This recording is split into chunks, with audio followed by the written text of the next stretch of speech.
So as you've learned from reading chapter 19 of the Karpinski manual, this week we're going to be talking about the three forms of the minor scale. The first of these, natural minor, is going to be reviewed to us since we hit it at the end of last term. The other two forms, melodic minor and harmonic minor, are going to be new to us this week. And we're going to create these scales through a process called modal borrowing. Another way of saying that is that if we were to take scale degrees borrowed from the parallel major, that's what we're going to use to generate these scales. In this case, we're talking specifically about the 6th and 7th scale degrees being raised so that they have their major forms in the creation of these scales. Now, before we get too far into this, I want to make a pitch for this chapter and how important this chapter is for the year. And I'm going to give you 3 reasons why I think it's important. Number 1, in my experience, this chapter represents kind of a notch up in the difficulty if you consider what we've been doing all year.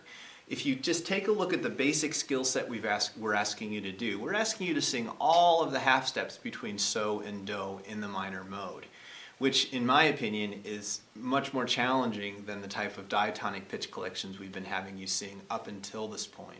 So your ability to really orally and intellectually understand every one of those scale degrees is going to be really important moving forward. This class is going to get more challenging in terms of both the melodic material we present as well as later on when we have harmonic dictation. And it's going to be really important for you to instantly be able to understand, again, both orally and conceptually this material. The second reason, or the second pitch I'm going to give you, is that understanding this is going to also be super important for your core classes, keyboarding skills, as well as your written theory class. The ability to orally recognize this is going to help you a lot in your analysis. And in fact, some of the material that you're going to be getting in like second year chromatic harmony has this as its basis. And then the third reason why is just this simple idea that it's really going to help us understand and enjoy some of the greatest music a lot better. Composers love to use modal mixture in the minor mode between so and do. And you'll find that some of the greatest compositions of any era, from the earliest music we have up until contemporary popular music, all use this mode mixture in minor as an expressive device. So our ability to orally understand it, again, as well as conceptually understand it, is going to enrich our enjoyment of music, and it's going to make us better performers. So I'm going to go to the board now, and we're going to talk about constructing these 3 scales.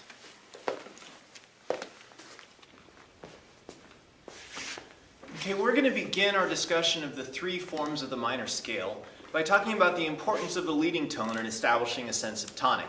On the board I've written a really simple melody, a melodic fragment really, in C major. And what I'm going to do is I'm going to play a C major triad at the piano, and I'd like you to make sure in your mind's ear you're hearing a really clear sense of tonic, and then oralize through the melody, and then we'll sing it together in just a second.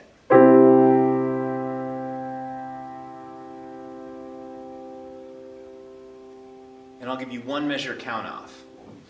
1, 2, do, so, mi, re, do, ti, do. Now one thing we notice about this melody is that when we get to this T, the 7th scale degree, there's a really strong feeling of wanting to resolve back to the tonic or to the 1st scale degree. And all we have to do is sing it and stop there to realize how strong it is. Let's do that. 1, 2. Do, so, mi, re, do, ti. It's kind of uncomfortable until we go to do. So this half-step relationship gives us a really, really clear sense of tonic. And we know, or you probably know from your written theory class as well as your keyboarding skills, that the most logical harmonization of T, in this case, right before it goes back to the tonic, is probably some sort of a dominant species chord. By dominant species, I mean it's probably a G triad, a G7, a leading tone triad, or a leading tone 7th chord. So let's just go ahead and call this a G7. And we'll notice that this is going to be the 3rd of that chord. So let's go ahead, let's sing, I'll play at the piano as well. 1, 2, do, so, mi, re, do, ti, do. So it feels pretty right to us. Now, let's do something really quickly. And let's go ahead and turn this melody into a minor melody. That is, we're going to go ahead and keep the same tonic, but we're going to turn it, instead of this being in C major, we're going to put it in C minor, C natural minor. So what we're going to do then is we're going to take the thirds and we're going to make a minor. We're going to take the sixths and the sevenths. We're also going to make those minors. So we don't have any sixths in this melody, 6 scale degrees. But we do have a third right here, and we do have a seventh right here. So I'm going to give you just a second to walk up in your mind's ear. Instead of do, re, mi, we're going to hear do, re, me. And go ahead and hear the melody now in natural minor. And I'll go ahead and give you a fresh tonic. This time I'll give it to you in minor, and then let's sing it together. 1, 2. Do, so, me, re, do, te, do. So what we notice is that unlike the half step, this whole step doesn't have nearly as convincing a motion toward the tonic as the half step does. This has more of what we call sort of a modal feel, and because this B is a B flat rather than a B natural, if there was some sort of a triad or dominant species chord built from the fifth, it wouldn't have a major triad, it would have a minor triad. So it would be this type of sound, which I'll go ahead and play as well.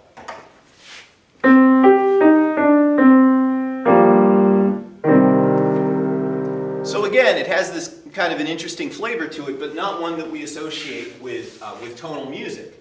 So can we have both? Can we have a melody that's minor, defined by the minor third, and also have a leading tone? Let's see what happens then. Let's go ahead and sing this first. 1, 2. Do, so, me, re, do, ti, do. Yeah, it works pretty well. And the harmony there would be, again, back to a true dominant. And that would be one that has a major third above the root instead of a minor. And I'll go ahead and play that at the piano.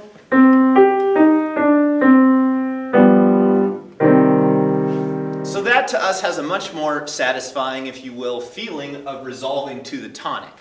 Now, I use this as an example because this segues really well into one of the forms of minor we're going to talk about today, and that is if you take a minor pitch collection, or if you take natural minor, and just alter the 7th scale degree. So instead of it being what we'd call a subtonic, or a whole step below the tonic, if we were just to raise it up and turn it into a leading tone, we'd create a scale that we're going to call the harmonic minor scale. We're going to call it a harmonic minor scale because, as we just noticed, there's a harmonic impetus to its construction.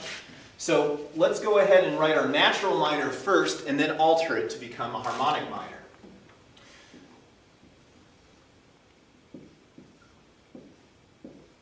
So again, we learned at the end of last term that the way that we can construct a natural minor scale is by taking the 3rd, 6th, and 7 and making them minor instead of major. Another way is just memorizing the fact that C minor is the relative minor of E flat major. Another way of thinking about it is that since, by the same logic, if C was the natural minor, we know that the relative major is going to be a minor third above what our tonic is going to be in minor. So we can just go up a minor third and then write the major key signature associated with that. So in this case, it would be a minor third above E flat. We'd write an E flat major key signature, which would just be another way of doing what we did. So here we have our natural minor, which let's go ahead and sing it just for good measure. 1, 2. Do, re, mi, fa, sol, la, te, do. About to sing melodic minor there, sorry about that. And let's just take the 7th and we're going to go ahead and raise it. So instead of having te, we're going to have ti. Let's sing that, and I'll actually go ahead and label it even. Harmonic minor. Let's go ahead and sing that. 1, 2. Do, re, mi, fa, sol, la, ti, do. And then descending. do, ti, le, so, fa, me, re, do. So in the harmonic minor scale, we have, of course, our minor third, our minor sixth, and our raised seventh. Or another way of thinking about that is that the seventh is actually borrowed from the major mode. So natural minor we hit at the end of last term. We have one other one to talk about, and that is the melodic minor scale. And let's use one of these, if this is this, then this is this. And that is if there's a harmonic impetus to the construction of the harmonic minor, then let's just assume that we're going to have a melodic impetus to the construction of the melodic minor scale. So what we're going to have here is we're going to raise the 6 and 7 going up. And the reason for that is, as we saw in our little melody at the beginning, we have a really strong sense of arriving to the tonic when we approach it by half step. And since the tonic is, of course, an important note in any key, we preserve this relationship of the half step. In fact, we get there with even more feeling of inevitability, by raising the 6th scale degree as well. Now, it just so happens that the dominant is also a really important note, harmonically as well as melodically. So because of that, we're going to go ahead and approach the dominant by half step as well. So on the way up, we're going to raise these, so we have our half step going to the tonic, and on the way down, we're going to lower them so that we have this half step motion from lay to so. I'll play the triad at the piano, and then let's sing. 1, 2. Do, re, mi, fa, sol, la, ti, do. Do, te, le, so, fa, me, re, do. So you'll notice that on the way down, it's just exactly the same as the natural minor scale. And I will say one thing, and that is, for those of you who are jazz majors or who study any type of jazz theory, you'll notice that when they refer to the melodic minor form, they're always referring to the ascending form. So it's a little, you have to make sure that whether you're in written theory or keyboarding skills or aural skills, that you are playing the natural minor form descending. And that's it. Those are the 3 forms of the minor mode. All right, so I'm back with this super high-tech way of demonstrating how to practice with this week's handout. This handout is available via PDF on the Canvas announcement for the lecture. The GEs are also going to be handing it out this week. So let's go ahead and go through this together. This is Karpinski chapter 19 exercises plus other minor scale patterns. So what I did is I took the exercises at the end of chapter 19 and I just took some of the previous material and applied them to the concepts in 19, specifically to the different forms of the minor scale. So your task is to learn these melodic scale patterns that cover the 3 forms of minor. Your first step is going to be to sing them in solfege, applying the auralization techniques described in practice techniques 1 and 3. Drone a minor triad at the keyboard as you learn them, checking pitches to make sure your intonation is accurate. So that's your first step. And then the second step is, once you've kind of figured them out at the keyboard, you're going to sing each pattern in solfege without the keyboard, aurally droning the pitches with open note heads. And the most important are going to be the roots and the fifths. But then as we get into some of these scalar patterns, you're going to hear the scalar patterns that are embellished with the neighbors and with the sequences later on. Checking intonation at the keyboard randomly. And just what I said, exercises 1 through 4 from Karpinski chapter 19 and 5 to 8 apply previously studied patterns to the 3 minor scale forms. Okay, so let's go ahead and go through that. I'm assuming you don't need to go through the scales, so let's go through some of these. So your first step, you're going to go ahead and hear a triad, and then you're going to go ahead and auralize these before you sing them. So in your mind's ear, you're going to be hearing do, te, do, and then do, ti, do.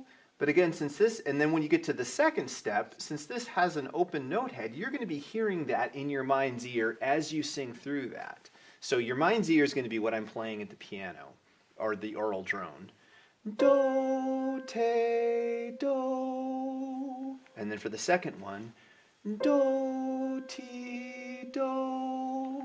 For 2A, you're going to hear, go ahead and auralize so, and then lay, so, lay, so. But then you're going to go ahead and drone, you're going to auralize so as you sing through the whole pattern. So the keyboard is going to be what you're hearing. So, lay, so, and then for 2B, so, la, so. And then as we get into the bigger chunks of the pattern, I find that it's really, really useful to hear both so and do simultaneously. And the reason for this is that if you're hearing these simultaneously, the chances of you wandering off in terms of your pitch center are much, much, much lower. That is, if you hear some of the chromaticism, just if your half steps aren't quite dialed in, then you're not going to drift too far from pitch center if you're hearing these. So in my mind's ear, I'm going to hear these as I sing.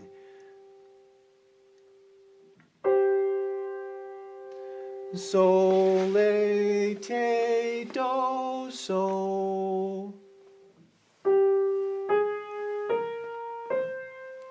And again, I'll go ahead and play it at the piano just to make sure that I'm in the, in tune. And then 3B. So, la, ti, do, so. And again, if I'm hearing these in my mind's ear, then I know I'm not going to get too far off in terms of pitch center, and that's really, really important. So I'm going to demonstrate one of the more challenging ones in terms of the open note heads. So let's take, let's go ahead and take this. This is lower neighbor notes in melodic minor. These aren't chromatic. Starting with 7, they're chromatic. But what you're going to do is before you sing, you're actually going to make sure in your mind's ear you're walking up and down from so to do in the melodic minor, and then down to so in the descending form of melodic minor, also known as, oh my gosh, this I need to cross out, ignore that. So here, before we even sing this, we're going to hear so, la, ti, do, do, te, le, so. And then, as I'm singing, here's what's happening in my mind's ear. So, fa, so, la, ti, do. Do, te, le, so. And that just kind of keeps me honest in terms of recognizing the structure of the melody at a deeper level than just what's happening on the surface. So that's the process you're going to go through for all of these. And I think if you follow that, your ability to get through the melodic material from this week and beyond is going to be really, really strong.